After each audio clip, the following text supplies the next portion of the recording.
بسم اللہ الرحمن الرحیم الحمد للہ وکفا وسلام علی عبادہ الذین اصطفى اما بعد فاعوذ باللہ من الشیطان الرجیم بسم اللہ الرحمن الرحیم فلما بلغ معه السعی قال یا بنی انی ارى فی المنام انی اذبحک فانظر ماذا ترى قال یا ابت افعل ما تؤمر ستجدنی ان شاء اللہ من الصابرین صدق اللہ العظیم۔ یہ سورہ صافات کی 102ویں آیت ہے۔ اس سے پہلے کی کچھ آیتوں میں اور اس کے بعد کی کچھ آیتوں میں اللہ تعالیٰ نے وہ عظیم الشان باپ اور بیٹے کا قصہ ذکر فرمایا ہے کہ دنیا اس کی مثال پیش نہیں کر سکتی، یعنی حضرت ابراہیم علیہ السلام اور حضرت اسماعیل علیہ السلام کا قصہ۔ اللہ تعالیٰ نے حضرت ابراہیم علیہ السلام کو بہت سی آزمائشوں میں مبتلا کیا۔ اللہ نے حضرت ابراہیم علیہ السلام کے بہت سے امتحانات لیے، اور پھر اس کے بعد اللہ تعالیٰ نے خود ہی اس بات کی وضاحت فرمائی ہے کہ حضرت ابراہیم اللہ کی آزمائشوں میں اور اللہ کی طرف سے لیے جانے والے امتحانات میں پورے کے پورے کامیاب ہوئے۔ سورہ بقرہ میں پہلے پارے میں آیت میں موجود ہے وَإِذِ ابْتَلَىٰ إِبْرَاهِيمَ رَبُّهُ بِكَلِمَاتٍ فَأَتَمَّهُنَّ، ابراہیم کو ان کے رب نے آزمایا، امتحانات لیے، اور وہ ان آزمائشوں میں پورے اترے۔ تو حضرت ابراہیم علیہ السلام کو جن آزمائشوں میں مبتلا کیا گیا اور جو امتحانات آپ کے لیے گئے، ان میں ایک امتحان حضرت اسماعیل ذبیح اللہ علیہ السلام کو ذبح کرنے کا تھا۔ اللہ تعالیٰ فرماتے ہیں فلما بلغ معه السعی، جب حضرت اسماعیل ابراہیم علیہ السلام کے ساتھ چلنے پھرنے کے قابل ہو گئے، کچھ بڑے ہو گئے، اور یہ اولاد کس عمر میں ہوئی تھی؟ بڑھاپے کے عالم میں۔ لکھا ہے مفسرین نے حضرت ابراہیم علیہ السلام کی عمر تقریباً 100 سال تھی۔ ایسے وقت میں بڑی تمناؤں کے بعد، بڑی آرزوؤں کے بعد یہ اکلوتا بیٹا حضرت اسماعیل پیدا ہوا تھا۔ جب یہ چلنے پھرنے کے قابل ہو گئے، باپ کے ہاتھ اور بازو بننے کے قابل ہو گئے، تو اس وقت اللہ کی طرف سے حکم آیا کہ تم اپنے بچے کو ذبح کرو۔ جو صاحب اولاد ہیں، جو اولاد والے ہیں، وہ جانتے ہیں کہ اولاد کتنی مشقت سے پروان چڑھتی ہے، کتنی مشقت سے ماں باپ، کتنی تکلیف سے ماں باپ اولاد کی پرورش کرتے ہیں، خود نہ کھا کر اولاد کو کھلاتے ہیں، خود نہ پہن کر اولاد کو پہناتے ہیں، اور اپنی آرام اور راحت کو اولاد کے لیے قربان کر دیتے ہیں۔ اور اگر اولاد فرما بردار ہو، نیک ہو، تو پھر تو اولاد کو کانٹا چبھنا بھی ماں باپ کو گوارا نہیں ہوتا۔ تو یہاں حضرت ابراہیم علیہ السلام کو چلتے پھرتے بچے کے بارے میں حکم دیا جا رہا ہے کہ تم اپنے بچے کو ذبح کرو، اور وہ بھی اپنے ہاتھ سے ذبح کرو۔ کیا گزر رہی ہوگی باپ پر۔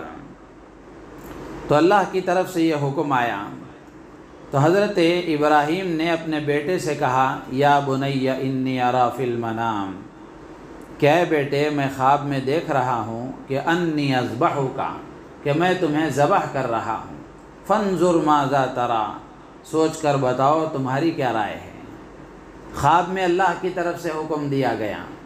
اللہ تعالیٰ چاہتے تو جبرائیل کو بھیج کر حکم دے سکتے تھے، لیکن اللہ تعالیٰ نے خواب کے ذریعے سے حکم کیوں دیا؟ مفسرین فرماتے ہیں کہ اللہ کی طرف سے صرف اشارہ ملنے پر حضرت ابراہیم علیہ السلام اتنی عظیم قربانی کے لیے تیار ہو گئے ہیں۔ تو اگر اللہ کی طرف سے اشارہ بھی ہو جائے تو بندے کی بندگی کا تقاضا یہ ہے کہ وہ اللہ کے اشارے پر اپنے سب کچھ قربان کرنے کے لیے تیار ہو جائیں۔ تو حضرت ابراہیم اپنے بچے سے پوچھ رہے ہیں کہ بیٹا میں خواب میں دیکھ رہا ہوں کہ ذبح کر رہا ہوں تمہیں، تمہاری کیا رائے ہے؟ اب حضرت ابراہیم علیہ السلام جو اپنے بچے کو پوچھ رہے ہیں، کیا پوچھنے کا یہ مقصد ہے کہ بچہ تیار ہو جائے گا تو ذبح کروں گا، تیار نہیں ہوگا تو ذبح نہیں کروں گا؟ یہ مقصد نہیں ہے پوچھنے کا۔ حضرت ابراہیم علیہ السلام جانتے ہیں کہ بیٹا مطیع و فرمانبردار ہے، اللہ کا حکم جب اس کو سنایا جائے گا تو بیٹا تو ہر حال میں مان لے گا۔ پوچھا کیوں؟ قیامت تک آنے والے انسانوں کو یہ بتانا مقصود تھا کہ یہ جو عمل ہوا ہے یہ باپ بیٹے دونوں کی رضامندی سے ہوا ہے، زبردستی نہیں کیا گیا ہے۔ ایک مقصد تو یہ ہے۔ دوسرا مقصد یہ ہے کہ بیٹے کی زبانی اس کی رضامندی کا اظہار کروانا، یہ اس لیے تھا تاکہ بیٹا اپنی زبان سے جب رضامندی کا اظہار کرے گا تو اس کو بھی پورا اجر و ثواب ملے گا، وہ بھی پورے کے پورے اجر و ثواب میں شریک ہوگا۔ تو حضرت ابراہیم علیہ السلام نے اس لیے پوچھا، اس لیے نہیں پوچھا کہ ارادہ ایسا تھا کہ بچہ تیار ہو جائے گا تو کر دوں گا، نہیں ہوگا تو نہیں کروں گا، ایسا نہیں تھا۔ تو حضرت ابراہیم نے جب پوچھا تو پوچھتے ہوئے حضرت ابراہیم علیہ السلام نے یہ فرمایا، فنظر، نظر کہتے ہیں سوچ سمجھ کر، مشورہ کر کے، بہت غور و فکر کر کے کوئی بات کہنا۔ تو حضرت ابراہیم نے حضرت اسماعیل سے کہا کہ بیٹا سوچ سمجھ کر، اپنی والدہ سے مشورہ کر کے بعد میں سنانا۔ لیکن حضرت اسماعیل بھی تو حضرت ابراہیم ہی کے تربیت یافتہ تھے، نبی کے تربیت یافتہ تھے۔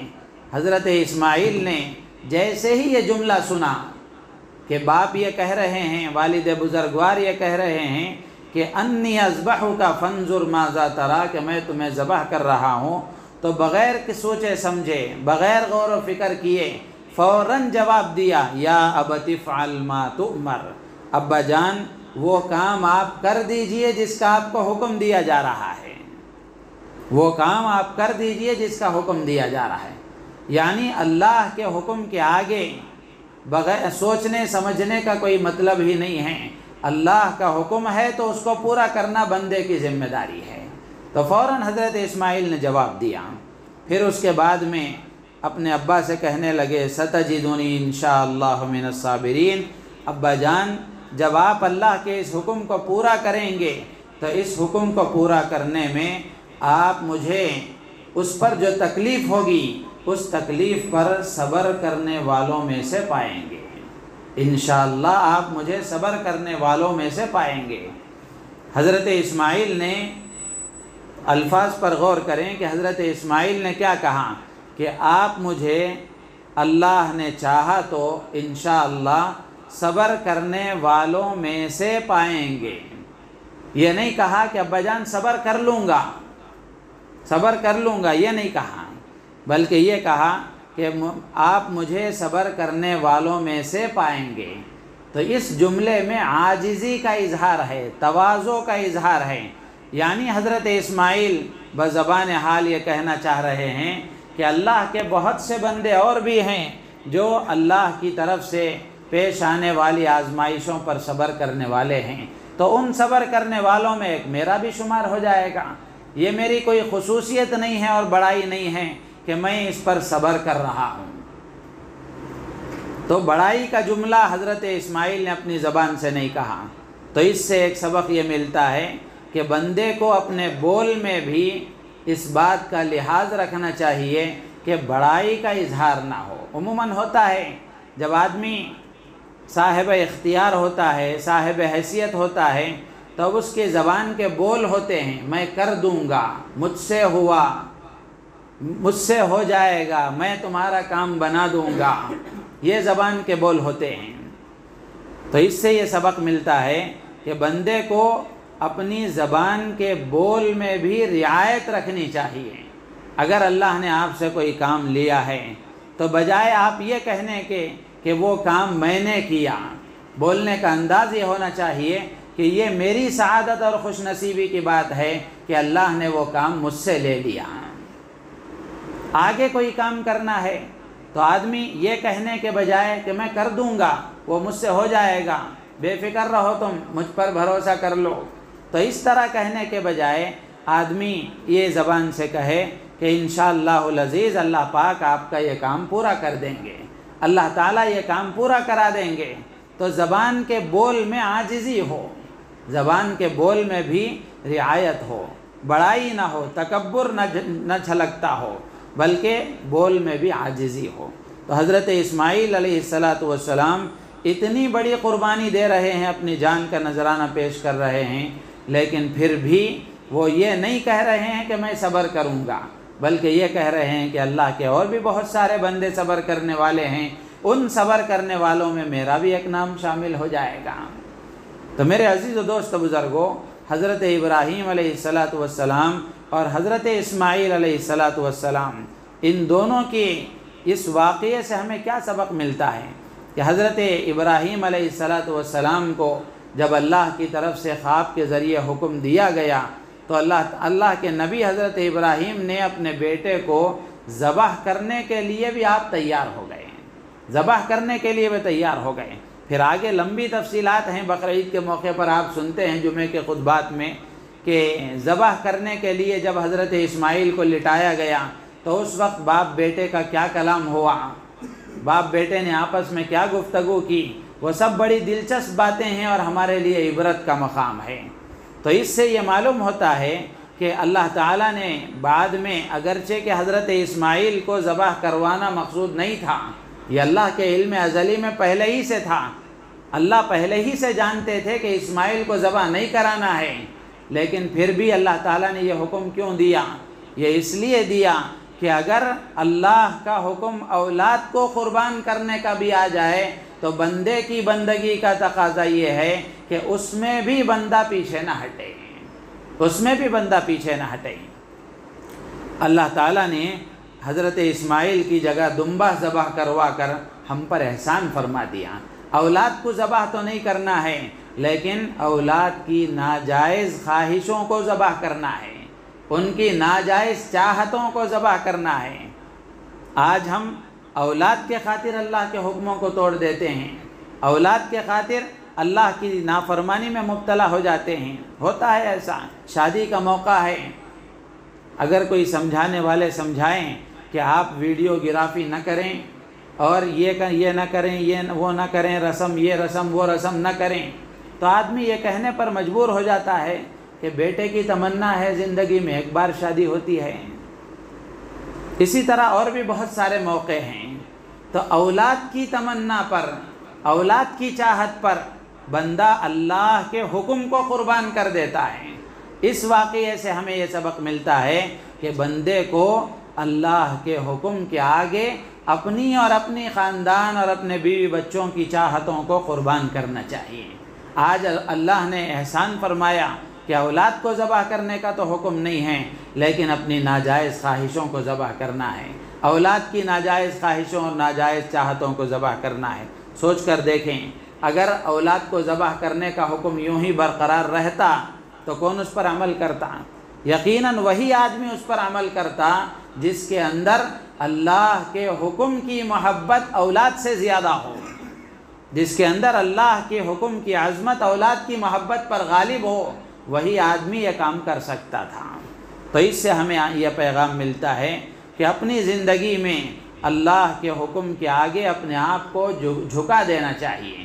اگر یہ بات معلوم ہو گئی کسی بھی معاملے میں کہ اللہ کا حکم یہ ہے، اللہ کے نبی کا طریقہ یہ ہے، تو مسلمان کی شان یہ ہے کہ وہ ساری چیزوں کو چھوڑ کر اللہ کے حکم پر لبیک کہے، ساری چیزوں کو چھوڑ کر اللہ کے رسول کے طریقے پر اپنے آپ کو آمادہ کر لے کہ مجھے عمل تو اسی پر کرنا ہے، عمل تو اسی پر کرنا ہے، اور مانوں گا تو اللہ کا حکم مانوں گا، عمل کروں گا تو رسول اللہ کے طریقے پر ہی عمل کروں گا۔ تو یہ آج کا پیغام ہے۔ اللہ تعالیٰ سے دعا ہے اللہ تعالیٰ ہم سب کو ان باتوں پر عمل کی توفیق عطا فرمائے اور اپنی چاہتوں کو اور اپنی خواہشات کو دین کے تابع بنانے کی اللہ ہمیں توفیق عطا فرمائے۔ حدیث میں اللہ کے نبی نے فرمایا، ایک روایت موجود ہے، لا یؤمن احدکم حتی یکون ہواہ تبعا لما جئت بہ۔ اللہ کے نبی نے فرمایا تم میں سے کوئی بھی آدمی اس وقت تک ایمان والا نہیں ہو سکتا جب تک کہ اس کی خواہشات اس دین کے تابع نہ ہو جائے جس کو میں لے کر آیا ہوں۔ تو ہماری خواہشات دین کے تابع ہونی چاہیے۔ ہماری خواہشات کو ہماری خواہشات کے تابع دین کو نہیں بنانا چاہیے، بلکہ خواہشات کو دین کے تابع بنانا چاہیے۔ یہ ہمارے ایمان کی بات ہوگی اور ہمارے ایمان کی دلیل ہوگی۔ اللہ تعالی ہمیں عمل کی توفیق عطا فرمائے۔